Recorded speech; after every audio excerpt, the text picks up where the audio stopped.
Saudara-saudari, Injil kita pada hari ini diambil dari Injil Markus bab 8 ayat 14 sampai 21. Pada suatu hari murid-murid Yesus lupa membawa roti, hanya sebuah roti saja yang ada pada mereka dalam perahu. Lalu Yesus memperingatkan mereka, katanya, "Berjaga-jaga dan awaslah terhadap ragi orang Farisi dan ragi Herodes." Maka mereka berpikir-pikir dan seorang berkata kepada yang lain, "Itu dikatakannya karena kita tidak mempunyai roti." Ketika Yesus tahu apa yang mereka perbincangkan, ia berkata, "Mengapa kalian memperbincangkan soal tidak ada roti?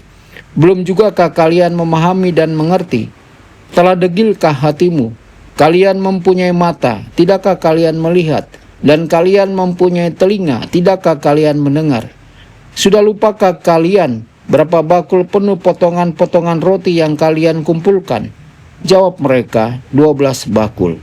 "Dan pada waktu 7 roti untuk 4.000 orang, berapa bakul penuh potongan-potongan roti yang kalian kumpulkan?"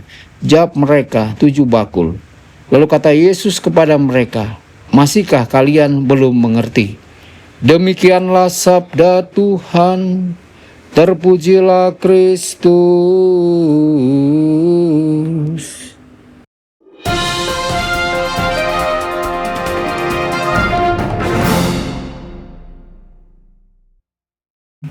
Dalam nama Bapa dan Putra dan Roh Kudus. Amin. Saudara dan saudari terkasih dimanapun Anda berada, jumpa lagi dengan saya Romo Tedens dalam saluran Warta Kabar Sukacita.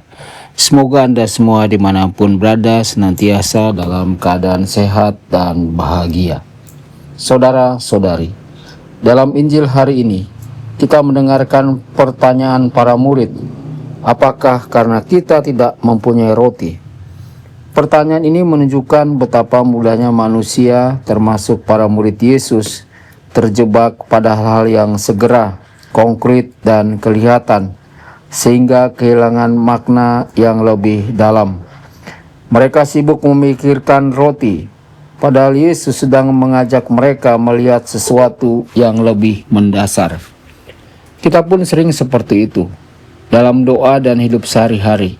Perhatian kita sering tersedot pada hal-hal yang mendesak, keinginan akan keberhasilan dengan segera, kerinduan akan perdamaian dalam keluarga, atau kecemasan akan keadaan ekonomi. Semua itu nyata dan manusiawi. Namun ketika hati kita hanya berpusat pada hal-hal itu, kita mudah melewatkan pesan Tuhan yang lebih dalam. Hati yang tidak berakar pada Kristus akan mudah goyah.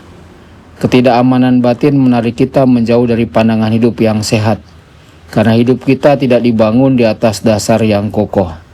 Sebaliknya, jiwa yang berdiri di atas dasar sejati tahu satu hal: selama ia memiliki Kristus dan berusaha melakukan kehendak-Nya, maka semuanya baik-baik saja. Saudara-saudari, Yesus juga menegur para murid dengan berkata, "Tidakkah kamu mengingat?" Ini adalah teguran yang juga ditujukan kepada kita. Salah satu dosa terbesar umat Israel adalah melupakan karya-karya besar Allah. Lupa bahwa Tuhanlah yang membebaskan, memelihara, dan menuntun mereka.